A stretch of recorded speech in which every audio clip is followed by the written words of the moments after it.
Եվ այսպես Ռուսաստանը հարված է հասցրել ադրբեջանական ռեժիմի ուղեղային կենտրոնին։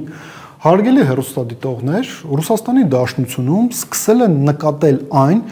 ինչի վրա երկար տարիներ, այդ թվում նաև ուկրաինական պատերազմի պատճառով ստիպված էին աչք փակել։ Ինչի մասին է խոսքը, հարգելի հեռուստադիտողներ, շատ մեծ ադրբեջանական համայնք կա Ռուսաստանի Դաշնությունում, համայնք, որը փոխանակ ինտեգրվի ռուսական հասարակության մեջ, զբաղված է նրանով, որ սողացող էքսպանսիա է իրականացնում։ Մի շարք ռուսական տելեգրամյան ալիքներ, մի շարք լրատվամիջոցներ սկսել են շատ ակտիվ անդրադառնալ ադրբեջանական համայնքի գործողություններին, մի հետաքրքիր տեսանյութ է համացանցում հայտնել, որտեղ ներկայացվում է, թե ինչպես Ռուսաստանի Դաշնության տարբեր քաղաքներում, տարբեր բնակավայրերում հայտնվում են, չգիտեմ, Հեյդար Ալիևի անվան պուրակներ, Հեյդար Ալիևի կիսանդրներ, այսինքն մենք տեսնում ենք, որ իրականում ադրբեջանցիները սողացող էքսպանսիա են իրականացնում Ռուսաստանի Դաշնության տարբեր հատվածներում։ Դա իհարկե տեղի է ունենում տեղի իշխանության որոշ ներկայացուցիչների օժանդակությամբ, օգնությամբ, կրկին ասենք, Սփյուռքը փոխանակ ինտեգրվի ռուսական հասարակության մեջ, իրենք առանձին պետություն են ստեղծում պետության մեջ։ Տարբեր հասարակական կազմակերպություններ կան, օրինակ ազերին, որը ստանալով նաև Ադրբեջանից որոշակի դրամաշնորհներ, գրանտներ, իրենք փոխանակ զբաղվեն ռուսական հասարակությունում ինտեգրել ադրբեջանցի այդ ադրբեջանական Սփյուռքի ներկայացուցիչներին, իրենք զբաղված են նրանում, որ տարածում են թուրքական մշակույթը, թուրքական արժեքները եւ այլն եւ այդպես շարունակ, նաեւ վերջերս ամենահայտնի սկանդալներից մեկը, որը Ռուսաստանում եղավ ադրբեջանցիների հետ կապված, Խանտի-Մансիյսկում տեղի ունեցավ, որտեղ տեղի падգամավորներից մեկը հասավ նրան, որ հայտարարեց, որ Սիբիրը դա հիմնավուրց թուրքական տարածք է, այսինքն իրենք ոչ միայն Ամարասը, Ստեփանակերտը, Գանձասարը փորձում են ներկայացնել որպես ադրբեջանական կամ թուրքական տարածք, իրենք նաև ռուսական տարածքներն են փորձում ներկայացնել որպես թուրքական տարածքներ։ Այստեղ կան տարբեր տեսակետներ նրա հետ կապված, թե ի վերջո ինչ է տեղի ունենում Ռուսաստանի Դաշնության եւ Ադրբեջանի միջև, ինչ սև կատու է անցել այս երկու երկրների միջև, այս երկու երկրների ղեկավարների միջև, շատերը նկատում են, որ պատճառներից մեկը հանդիսանում է այն, որ ադրբեջանական հայտնի այդ ինքնաթիռի հետ կապված պատմությունը հիշում եք, չէ, որ ադրբեջանական ավիաուղիների ինքնաթիռը պետք է վայրէջք կատարեր Գրոզնիում, բայց պատերազմական գործողությունները, ուկրաինական պատերազմական գործողությունները եկել էին, հասել էին Գրոզնի, ուկրաինական անօդաչու թռչող սարքերը այնպիսի իրավիճակ ստեղծեցին, որ ռուսական հոպը կարող էր միջամտել ինքնաթիռի գործունեության մեջ, եկեք այսպես ծավալենք, եւ վերջնարդյունքում մի քանի 100 մարդ զոհվեց եւ ադրբեջանցիները սա օգտագործեցին որպես պատրվակ Ռուսաստանի Դաշնության հետ հարաբերությունները փչացնելու, խորացնելու արկա խնդիրները, նաեւ ինչն է շատ կարեւոր Հայաստանի Հանրապետության համար, հաշվի առնելով այն, թե ինչ տեղի ունեցավ այսօր Ռուսաստանի Դաշնությունում, մենք կարող ենք արձանագրել, որ միջնաժամկետ կտրվածքով դժվար թե Ռուսաստանի Դաշնության եւ պաշտոնական Բաքվի հարաբերությունները գնան կարգավորման։ Ինչի մասին է խոսքը։ Մի այսպիսի կառույց կա British Council, այդ կառույցի գործունեությունն է ծավալում թե Հայաստանի Հանրապետությունում, թե Ադրբեջանում, թե Ռուսաստանում, հիմա Ռուսաստանում անցանկալի կազմակերպություն է որակվել այդ կառույցը։ Երկրի դատախազությունն է այդ որոշումը կայացրել, ավելին Ռուսաստանի Դաշնության դաշնային անվտանգության ծառայությունն բավականին մանրամասն վերլուծություն է ներկայացրել, թե ինչու էր անհրաժեշտ այդ որոշումը կայացնել եւ իրենք ընդգծել են, որ պաշտոնական Լոնդոնը օգտագործում է British Council-ը որպես ազդեցության գործիք աշխարհի տարբեր հատվածներում կոնֆլիկտներ հրահրելու, այդ կոնֆլիկտները խորացնելու։ Եկեք նաև անկեղծ լինենք եւ արձանագրենք նաև հետեւյալը, որ վաղուց արդեն Ադրբեջանում British Council-ը վերածվել է ոչ թե բրիտանական, Ադրբեջանի ներքին եւ արտաքին քաղաքականությունը որոշող կարևորագույն սուբյեկտներից մեկը։ Ձեր կարծիքով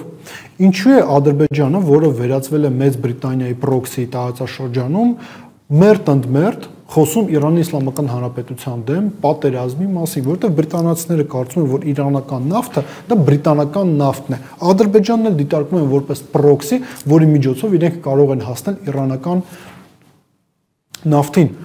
Բայց այստեղ նաև հարց է առաջանում, լավ, ինչու է Իլհամ Ալիևը գնում այս ճանապարհով, ինչու է նա վերածվել բրիտանական պրոքսի մեր տարածաշրջանում։ Այդ հարցը ունի մեկ եւ հստակ պատասխան՝ կապիտալ։ Ադրբեջանի ղեկավարի, նրա ընտանիքի, նրա մտերիմների, կապիտալների զգալի հատվածը կենտրոնացած է հենց Մեծ Բրիտանիայում, առանձնատներ,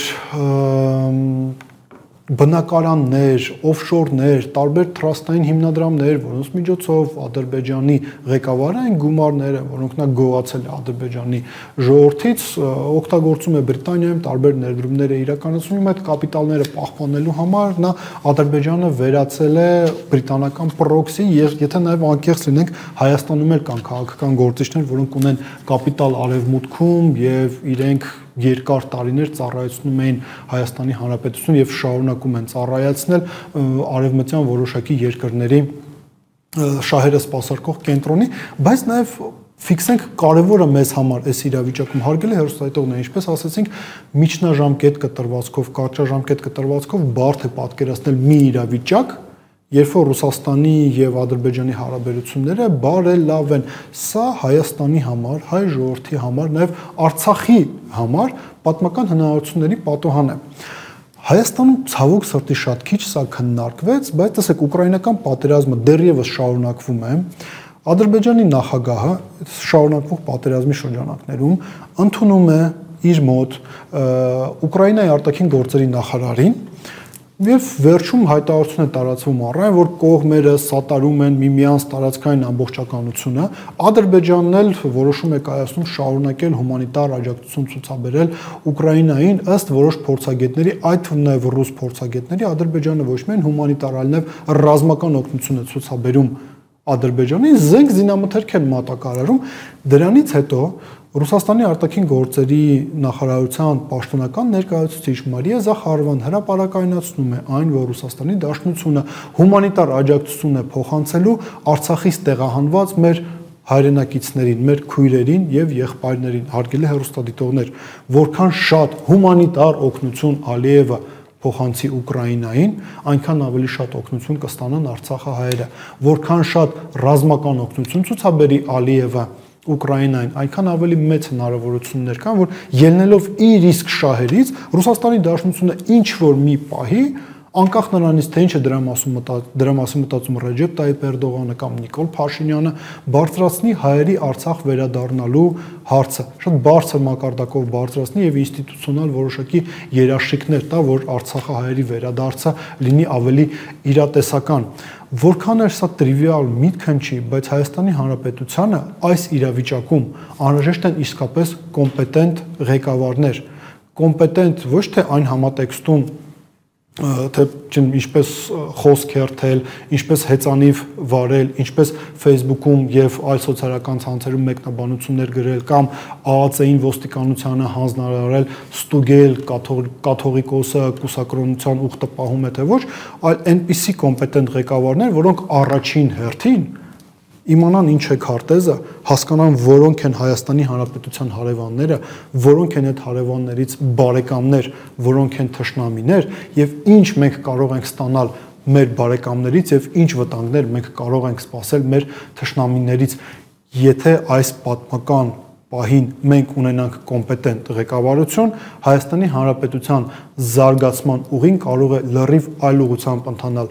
եթե ոչ, ապա կա շատ մեծ հավանականություն, որ այն ամենը, ինչ ադրբեջանցիները արեցին Արցախի Հանրապետության հետ, կարող են անել նաև Հայաստանի Հանրապետության հետ, առավել եւս դատելով նաև Արարատ Միրզոյանի այսօրվա խոստովանությունից, որ հանուն խաղաղության գործընթացի կանգ չառնելուն իրենք համաձայնվեցին Ադրբեջանի երկու պահանջներին, Փաշինյանը եւ Արարատ Միրզոյանը կարող են համաձայնվել հավելյալ 2, 12, 22 պահանջների հետ, որոնց վերջնակետը լինելու է հայկական պետականության փաստացի լուծարումը։ Մտածեք այդ մասին։